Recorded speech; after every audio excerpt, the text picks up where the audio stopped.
Bonjour, j'ai passé la fin de semaine passée, la fin de semaine dernière dans des études supérieures de yoga Sangha à Montréal pour la formation l'enseignant guérisseur qui va être d'une durée de quelques mois. Et je suis profondément touchée de ce qui s'est passé là. J'ai pas vraiment de mots pour décrire ce que j'ai vécu, mais en tant que coach, je trouve que c'est important que je vous partage l'importance d'avoir des guides, des maîtres et des coachs à nos côtés, pas pour créer une dépendance, mais pour créer de l'ouverture. Nous-mêmes, ce qui arrive, c'est qu'on voit certaines choses et il y a des choses qui sont dans l'angle mort. Et des fois, avec l'aide d'un facilitateur, d'une facilitatrice, on arrive à aller dans des zones qu'on ne serait pas allé. Quand le coach ou le guide est d'intention pure. Donc, ça m'amène à parler aujourd'hui. Je parlais avec une de mes amies qui est dans le domaine de l'astrologie, qui est une super light worker. Puis, dans le domaine de la spiritualité, ce qui est important de comprendre, c'est quand vous avez, ou dans le domaine des affaires aussi, quand vous avez un guide, c'est important de vous rappeler, de se rappeler que nous sommes la voix nous-mêmes. Et qu'on a notre libre arbitre, ça veut dire que tant et aussi longtemps que nous, on ne veut pas changer, tant et aussi longtemps qu'on n'a pas pris une décision pour se transformer, il n'y a personne qui peut le faire à notre place. Ça veut dire que ça n'existe pas un guérisseur ou un gourou tout-puissant qui peut faire les choses à notre place. Et ça, on en a parlé en fin de semaine. C'est quelque chose que je pensais fortement aussi. Et j'ai envie de mettre en lumière, parce que j'en parlais cet après-midi avec cette belle amie-là que j'ai, que nous sommes notre propre puissance. Nous sommes nos propres créateurs.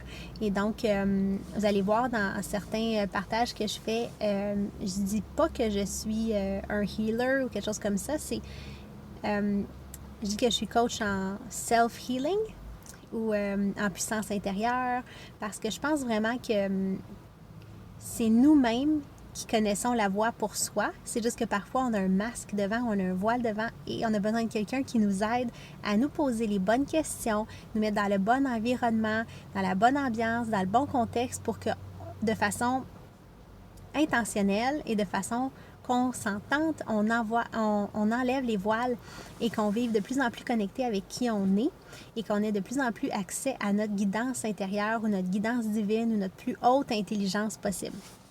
Donc,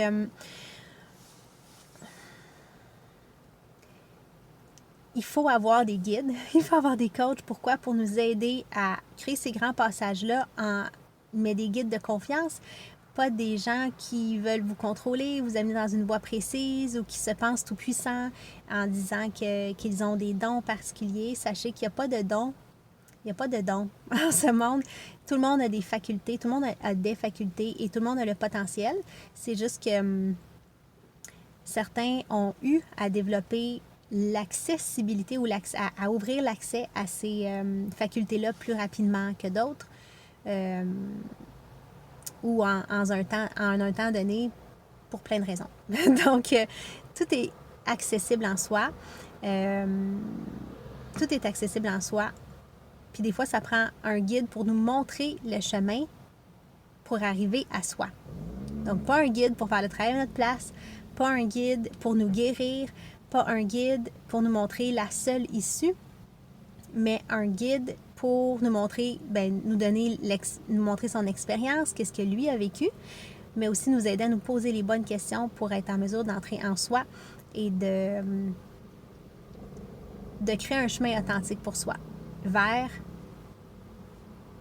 plus de joie, plus de bonheur, plus de vérité par rapport à qui on est et voilà. Donc j'espère que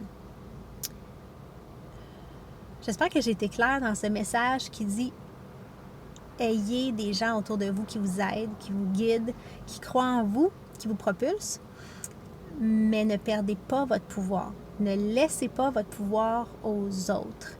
Donc, profitez de la guidance. Soyez en gratitude pour des coachs ou des des gens qui ont déjà fait le travail, qui ont déjà fait le travail, qui ont beaucoup de sagesse à apporter, mais ne donnez pas votre puissance à qui que ce soit. Donc, c'était le message du jour. Beaucoup d'autres messages viendront dans un temps X. Pour l'instant, c'est ce que j'avais envie de vous partager. Donc, c'est quoi un coach ou c'est quoi un coach d'affaires ou un coach de vie ou un guide spirituel? Vous savez que je joue un peu tous ces rôles-là. C'est quelqu'un qui, d'abord et avant tout, est selfless. Ça veut dire qui s'enlève du chemin. Que le travail n'est pas à propos de sa propre gratification, mais bien à propos d'aider l'autre à trouver ses propres réponses intérieures et lui redonner sa puissance afin qu'il trouve lui-même le parfait chemin pour son évolution et sa mission de vie et son bonheur. Donc, c'est ça un vrai, véritable guide, coach ou mentor. C'est pas quelqu'un qui va tout vous détailler le chemin ou qui va vous pousser à aller dans une voie précise. On peut avoir des motivateurs, mais un coach devrait être sans attache d'où vous voulez aller et complètement à propos de vous et de vos aspirations profondes, puis vous aider en vous posant les bonnes questions pour vous aider à vous révéler à vous-même. Donc, on se revoit en anglais plus tard dans la semaine.